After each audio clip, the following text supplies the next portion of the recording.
Hello, Maddie here. This is important. I need you to stick around for this video because you love me. Because my commentary is enough to keep you around. Because the books I pick, I pick books that I like, but they're not necessarily have much substance. And this book exposes some of my more questionable book choices. Maybe life choices. And that book is, here's your full title, For the Right Reasons. America's Favorite Bachelor on Faith, Love, Marriage, and Why Nice Guys Finish First by Sean Lowe. Here's our synopsis. The Bachelor Sean Lowe reveals the challenges of finding love while championing his Christian convictions in the morally complex world of reality TV. After The Bachelorette broke his heart, Sean Lowe suspected his nice guy image hurt him. The show never emphasized it, but Sean committed to living according to biblical standards of sexuality, even as producers emphasized the risque and promiscuous. A Texas boy from a Baptist home, Sean tells the story of how he went from a Division I college football player to a fan favorite on reality television, taking readers behind the scenes of The Bachelor and The Bachelorette to see the challenges of living out of his values and faith and ultimately winning his true love's heart. For the Right Reasons is about the journeys we all have to take in the real world, where being good is the right thing to do,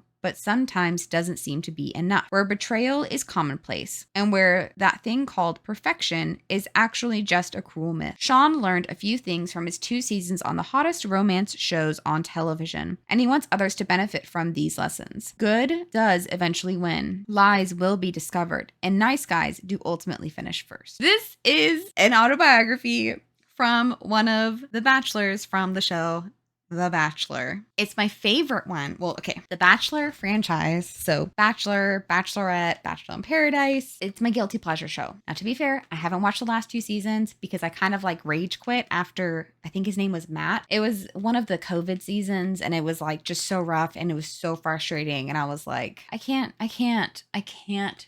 do this. I can't do this. Y'all are making me so frustrated. I can't do this. So I haven't really watched since, but for a very long time, I was a very avid Bachelor, Bachelorette, Bachelor in Paradise. I watched all the things watcher. And Sean Lowe season, I want to say it's season 17. Yes, season 17. I have watched Sean Lowe's season literally too many times to count. I have entire episodes memorized. Well, no, I don't have, like, that makes it sound like I have 1 or 2 memorized. I have every single episode memorized. I know who goes home on what episodes. I can quote almost the entire season. I kid you not. And I started rewatching it yesterday. I haven't actually watched it in probably like a year or so, something crazy like that. And I started rewatching it yesterday and I was trying to pick what book to talk about. And I was like, wow, I haven't read this book in a little bit. And assuming the other video came out first, Upside of Falling, I came out first, like that one. It's not that I necessarily recommend this book. I just need to talk about it because I'm rewatching the show and I just want to talk about it. I want to talk about it. So this is Sean Lowe's book about his time even prior to the show, being on the show, and his time afterwards. When I wrote this blog, they'd been married for like 6 or 7 years and they had 3 kids. I think they're now closer to being married for 10 years and have 4 kids, which is pretty cool, which is partially why he's my favorite bachelor. He had the purest intentions going into it. He actually wanted to get engaged, to get married, to stay married, and he has. Him and, spoiler who he picks if you haven't watched it, even though the season came out ages ago, he picks a girl named Catherine. They're adorable and I love them. He's from Dallas. They live in Dallas. They're amazing and I love them. And this is his book. And I wanted to talk about it, one, because I mainly just wanted to talk about his season because it's so good. It has one of the best villains. Because every season has a villain. It has a like good, pure, genuine villain because a lot of them, like, you're not really a villain. You're just kind of being misunderstood. Maybe you didn't come into this with this best attitude, but you're not actually like a bad person. She's actually kind of terrible. She's pretty awful. She's pretty terrible. It has a good, genuine villain, but with a good, genuine bachelor. And the person he ends up with is actually awesome. If that at all interests you, totally go watch season 17, Sean Lowe's season of The Bachelor. But his book, what I love about it, and I talk about this in my blog, is it was just kind of a good reminder as somebody who is an avid or was an avid Bachelor, Bachelorette, Bachelor in Paradise watcher, a reminder that while this is reality TV, it is not like, I'm sure some of it's scripted, but it is in theory not scripted. It is just real people having real, it's Stockholm syndrome. It's fine. But they're actual people that are having an actual life experience. So even though a lot of it is like they're very much in a bubble, they are just with, the people in the house, and they're all going after this one person. They're all going on, dates, and they're pitted against each other and kind of forced to have these feelings. They are still real people with real feelings. And so even if the situation itself is pretty tailored and scripted, the way they're acting and reacting isn't necessarily that. It's not necessarily scripted. It's not necessarily simulated, because they're still very much humans that are just reacting to what's being put in front of them. And this book was just kind of a good reminder to me that it's like, reality TV, while it can often be scripted, it is still very much real people with just having real life experiences. And I really loved that. I also loved that, especially with franchises like the Bachelor franchise, it very much puts the main person on the pedestal and is like, oh no, they're looking for this great love, this perfect love. They're totally going to be the best spouse ever.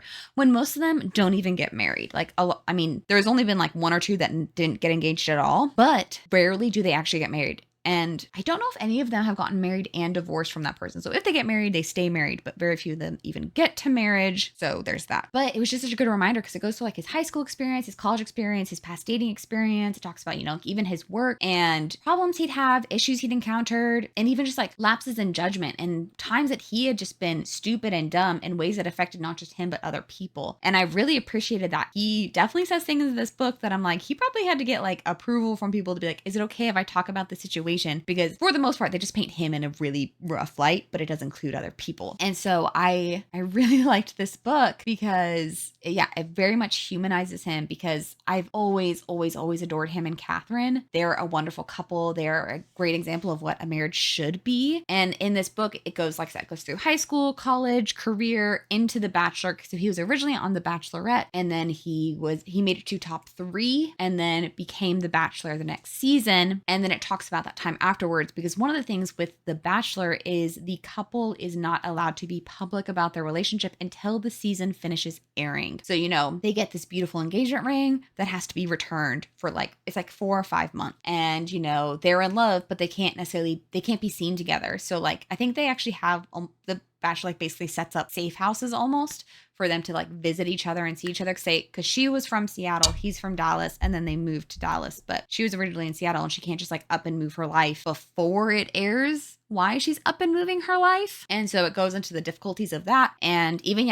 issues they encountered and decisions he made before he was like, oh, I'm part of a partnership, and I can't just be making decisions for myself anymore. It's for us too, and eventually us and our children. So it's a very good humanizing book, but it's one of those things that just made me love him even more. It made me love him and Catherine even more, because they're such a wonderful couple. They're such a cute couple. I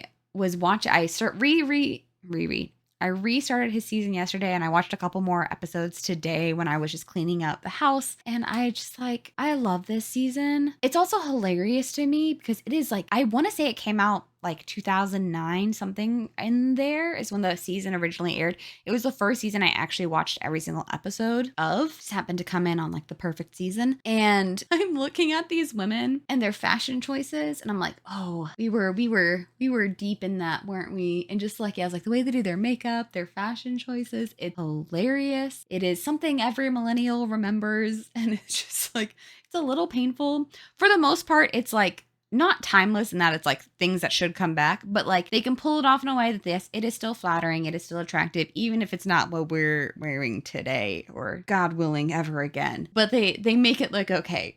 And there's also, there is cute stuff on there, but it's just, there's a lot of, fashion, hair, makeup. You got the poofs. Oh my gosh, the poofs. Hated those things. We had to do them for cheer when I was in high school, and I hated them. I hated them so much. And there are some poofs on the show. So like I said, I like this book because it just shows you humans being humans and failing and still striving to be better every day. I hope you stuck around for this whole video. Like, comment, and subscribe.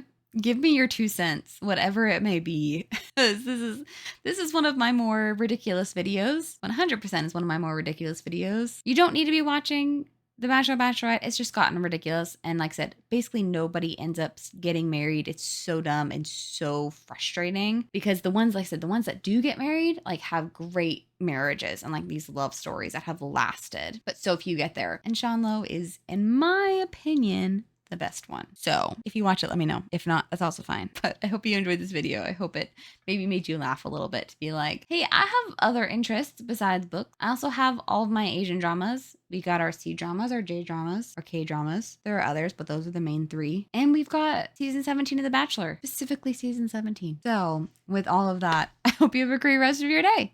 I hope you have a great night, a great week, great weekend, great month, great year. I hope you have all the greats because you're truly worthy and deserving of them. So until next time, 再见. Bye.